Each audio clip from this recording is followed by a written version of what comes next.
مشرکین کو لاجواب کیا گیا اور توحید باری تعالیٰ پر اتنی شاندار دلیل جو کہ عقلی دلیل ہے وہ عطا کی گئی۔ اللہ پاک نے بڑے ہی خوبصورت انداز پر یہاں پہ جو کلام ہے وہ ارشاد فرمایا ہے کہ مشرکین سے کہیے کہ یہ جنہیں اللہ کا شریک بناتے ہیں اور اپنا معبود سمجھتے ہیں، یہ تو نہ اپنے آپ کو ہدایت دے سکتے ہیں نہ کسی اور کو ہدایت دے سکتے ہیں، یہ تو خود محتاج ہیں۔ جب تک انہیں کوئی ہدایت نہ دے، راہ نہ دکھائے، گویا کہ جو خود نہ چل سکے، نہ راہ پا سکے، نہ آ سکے، نہ جا سکے، نہ کسی کو راہ دکھا سکے، اسے معبود بنانا، جبکہ اللہ تو وہ ہے کہ جو اپنے بندوں کو ہدایت کی راہ دکھاتا ہے۔ اللہ ہی ہے جس کی کلام کو سن کر انسانیت فلاح کی راہ پر گامزن ہوتی ہے۔ وہ رب ہے جس کی یہ شان ہے کہ اس کے کلام کو سن کر انسان مسحور ہو جاتا ہے اور کلام الہی کو سن کر ہدایت پاتا ہے۔ یہ قرآن کیا ہے؟ کلام الہی ہی تو ہے۔ ہدی للمتقین، اہل تقوی کے لیے ہدایت ہے۔ ہدی للناس، تمام انسانیت کے لیے، تمام لوگوں کے لیے ہدایت ہے۔ تو جس کی عبادت کی جائے تو اس کی شان تو یہ ہونی چاہیے کہ اس کے کلام سے، اس کی توفیق سے، اس کی عطا سے مخلوق جو ہے وہ ہدایت پائیں، صحیح راہ کو سمجھنے میں کامیاب ہوں۔ لیکن جن بتوں کی تم پوجا کرتے ہو وہ تو خود محتاج ہیں۔ جب وہ خود محتاج ہیں تو وہ دوسروں کو ہدایت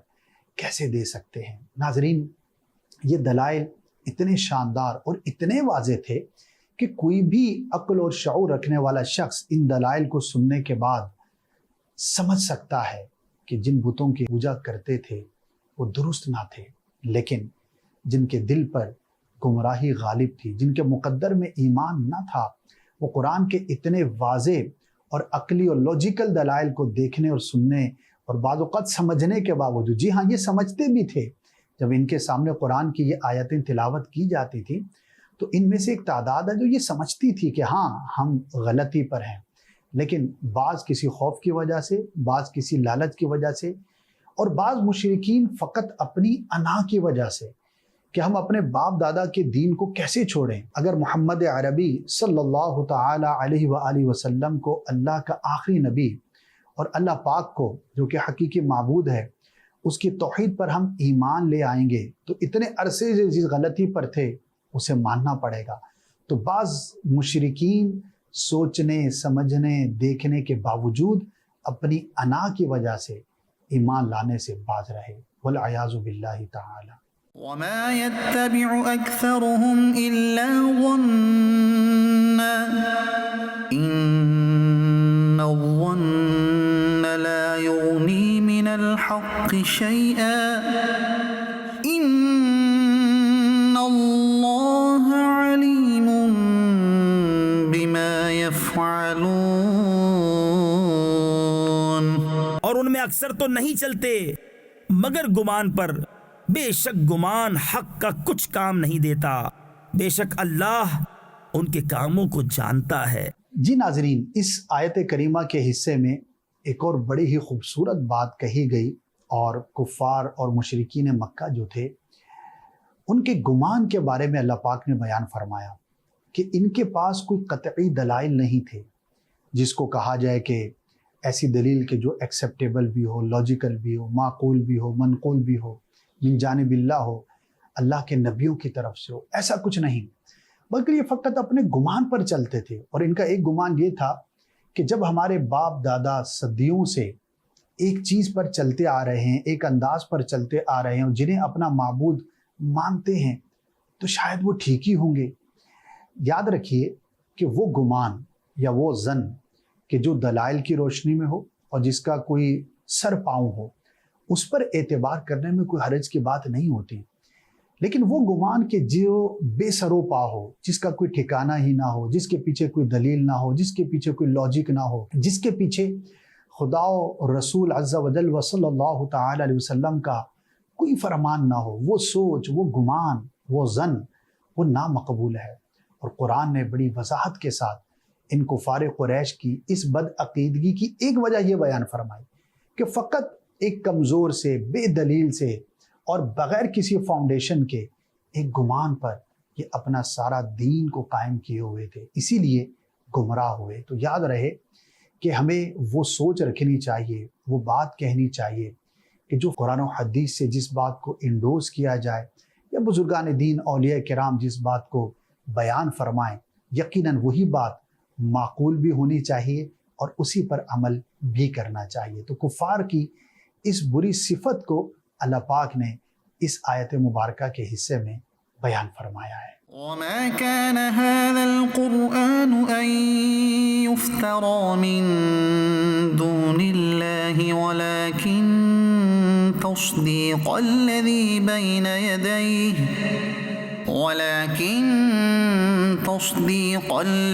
بين يديه وتفصيل الكتاب لا ريب فيه من رب العالمين۔ اور اس قرآن کی یہ شان نہیں کہ کوئی اپنی طرف سے بنا لے بے اللہ کے اتارے، ہاں وہ اگلی کتابوں کی تصدیق ہے اور لوح میں جو کچھ لکھا ہے سب کی تفصیل ہے، اس میں کچھ شک نہیں، پروردگار عالم کی طرف سے ہے۔ ام یقولون افتراہ قل فأتوا بسورة مثله وادعوا من استطعتم من دون الله إن كنتم صادقين۔ کیا یہ کہتے ہیں کہ انہوں نے اسے بنا لیا ہے؟ تم فرماؤ تو اس جیسی ایک صورت لے آؤ اور اللہ کو چھوڑ کر جو مل سکے سب کو بلا لاؤ اگر تم سچے ہو۔ جی ناظرین، اب بات ہو رہی ہے قرآن مجید فرقان حمید کے حق ہونے کی اور کلام الہی ہونے کی۔ ایک بات ذہن میں رہے کہ جب قرآن مجید فرقان حمید کی آیتیں نازل ہوتی اور پیارے آقا صلی اللہ تعالی علیہ وآلہ وسلم انہیں تلاوت فرماتے تو کفار سے اس کا رد تو نہ بن پاتا، وہ طرح طرح کی باتیں کیا کرتے تھے اور معاذ اللہ لوگوں کو اسلام سے ایمان سے دور کرنے کے لیے جھوٹی باتیں گھڑا کرتے تھے۔ کبھی کہتے کہ یہ محمد صلی اللہ تعالی علیہ وسلم اپنی طرف سے بنا لاتے ہیں، کبھی کہتے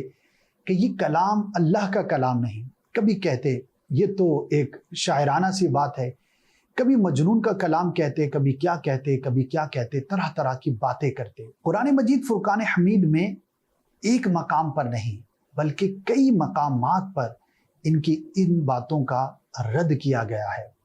اور ایک بہت ہی واضح دلیل اور جو آج تک قائم و دائم ہے اور قیامت تک کے لیے قائم و دائم رہے گی وہ یہ ہے کہ اے لوگو، اے مشرکین مکہ، اگر تم اس کلام کے بارے میں یہ دعویٰ کرتے ہو کہ یہ کلام اللہ کا کلام نہیں بلکہ مخلوق میں سے کسی کا ہے تو تم بھی اہل زبان ہو، یہ کلام مجید بھی عربی زبان میں ہے، تم بھی اہل عرب ہو، بلکہ تم تو اپنے آپ کو زبان دانی میں پوری دنیا سے بہت اعلیٰ سمجھتے ہو، بلکہ غیر عرب کو عجمی کہتے ہو، گویا کہ گنگا کہتے ہو، گویا کہ ان کو کلام کرنا ہی نہیں آتا۔ تو جب تمہیں اپنے کلام پر اتنا ناز ہے اور تم اپنے آپ کو اتنا ماہر سمجھتے ہو، اور اگر یہ کلام رب کی بجائے مخلوق میں سے کسی کا ہوتا تو تم بھی اس کی مثل لے آؤ۔ تو کہیں پر ایک سورت کا بیان ہے، کہیں پر ایک آیت کا بیان ہے، اور یہ چیلنج ہے قیامت تک کے تمام کفار کے لیے کہ اگر یہ کلام اللہ کا کلام نہیں، یہ قرآن اللہ کا کلام نہیں تو تم اس کی مثل لاؤ۔ نہ اس زمانے کے کافر لا سکے، نہ بعد کے لا سکے، نہ آج لا سکے، نہ قیامت تک کے لیے لا سکیں گے۔ اور یقین کیجئے یہ ہم مسلمانوں کے لیے ایک بہت بڑی دلیل ہے، یہ قرآن کا وہ معجزہ ہے جو آج بھی ہم اپنی آنکھوں سے دیکھ سکتے ہیں۔ اگر آج بھی ہم سے کوئی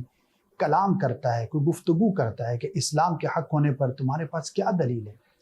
بے شمار دلائل ہیں، لیکن ان میں سے ایک سب سے بڑی دلیل یہ ہے کہ ہم یہ کہہ سکتے ہیں کہ ہمارے پاس جو قرآن ہے یہ رب کا کلام ہے، ہم اس پر ایمان لاتے ہیں۔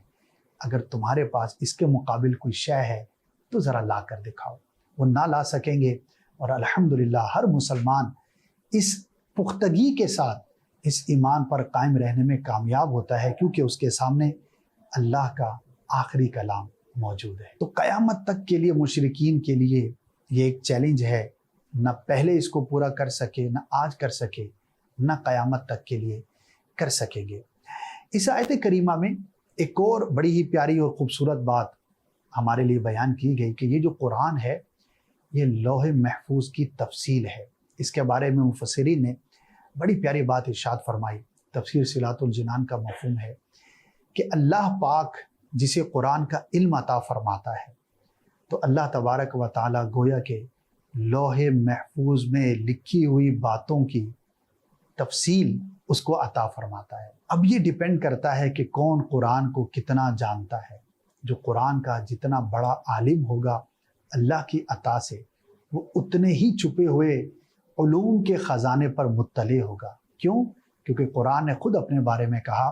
کہ یہ لوح محفوظ کی تفصیل ہے۔ بل كذبوا بما لم يحيطوا بعلمه ولما يأتهم تأويله، بلکہ اسے جھٹلایا جس کے علم پر قابو نہ پایا اور ابھی انہوں نے اس کا انجام نہیں دیکھا ہے۔ كذلك كذب الذين من قبلهم فانظر كيف كان عاقبة الظالمين۔ ایسے ہی ان سے اگلوں نے جھٹلایا تھا تو دیکھو ظالموں کا انجام کیسا ہوا۔ یہاں پر اللہ پاک نے ان کے قرآن کو جو جھٹلانا ہے اس کا ایک اور انداز جو ہے وہ بیان فرمایا اور اس کا رد کیا ہے کہ یہ لوگ جب قرآن کو سمجھنے سے قاصر رہے، حالانکہ ہونا تو یہ چاہیے تھا کہ قرآن جو علوم و فنون کا ایک خزانہ ہے، جو اپنے بارے میں کہتا ہے کہ ہر خشک و تر کا بیان قرآن کے اندر موجود ہے، اللہ پاک کے علم کے خزانے اس کے اندر موجود ہیں، مخلوق میں جو اس کو جتنا غور و فکر کے ساتھ پڑھے اس کے علم میں، اس کے فن میں، اس کی تفکر میں، اس کے خیالات میں، اس کی علم کی پختگی میں مزید اضافہ ہو۔ لیکن یہ قرآن مجید فرقان حمید کو پڑھنے کے بجائے، اس کی آیتوں میں غور کرنے کے بجائے اس کو جھٹلانے میں مصروف ہو گئے، اور ان کی اس حرکت کو قرآن نے یوں بیان کیا کہ اے محبوب صلی اللہ تعالی علیہ وآلہ وسلم،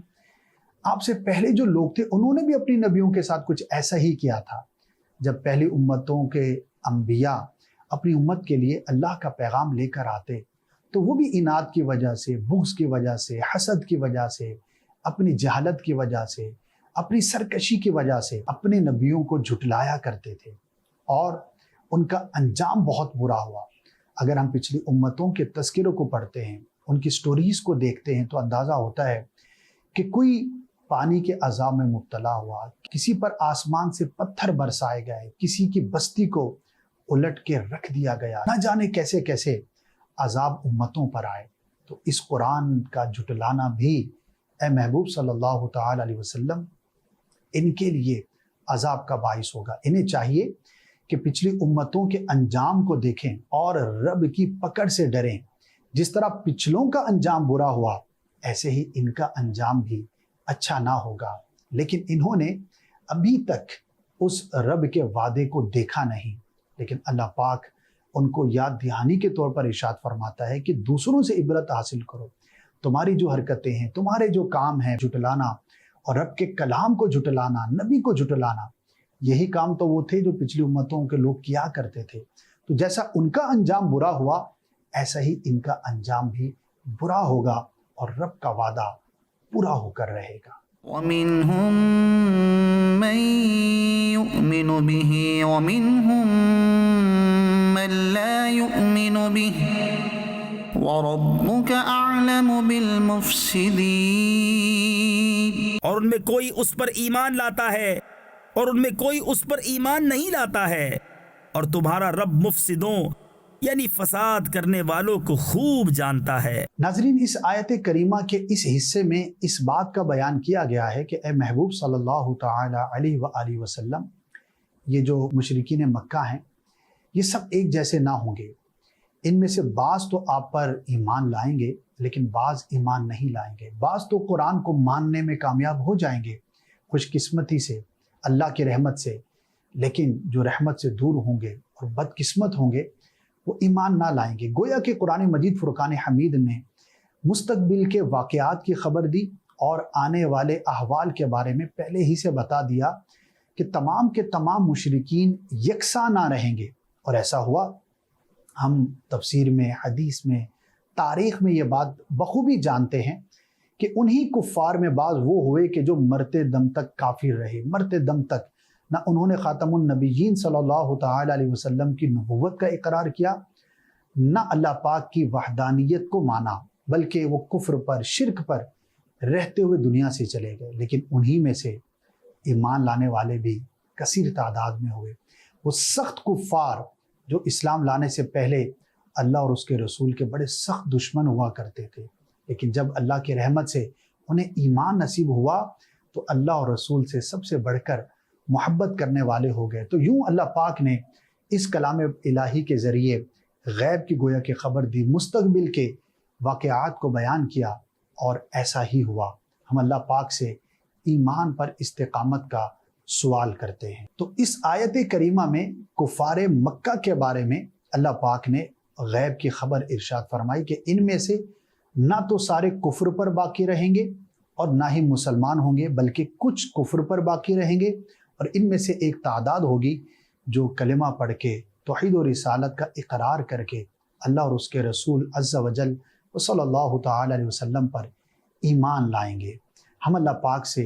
ایمان پر استقامت کا سوال کرتے ہیں۔ اللہ پاک ہمیں قرآن مجید فرقان حمید کی سچی محبت عطا فرمائے، اور اس میں جو مضامین بیان ہوئے ہیں انہیں پڑھنے کی، سمجھنے کی اور اس کے مطابق اپنی زندگی گزارنے کی توفیق عطا فرمائے۔ تو ناظرین، یہ تھا آج کا ہمارا لیسن، چند آیات کریمہ مع ترجمہ اور تفسیر کے ہم نے سننے کی سعادت حاصل کی۔ آپ بھی نیت کیجئے کہ انشاءاللہ عز و جل کچھ نہ کچھ روزانہ اپنی روٹین میں تلاوت کریں گے، ترجمہ اور تفسیر بھی پڑھیں گے، تاکہ ہمیں پتہ ہو کہ اللہ پاک نے ان آیات میں ہمارے لیے کیا ارشاد فرمایا ہے۔ مدنی چینل دیکھتے رہیے، انشاءاللہ قرآن کے پیغام کو سننے کا اور عام کرنے کا موقع ملے گا۔ صلو علی الحبیب صلی اللہ علی محمد صلی اللہ علیہ وسلم۔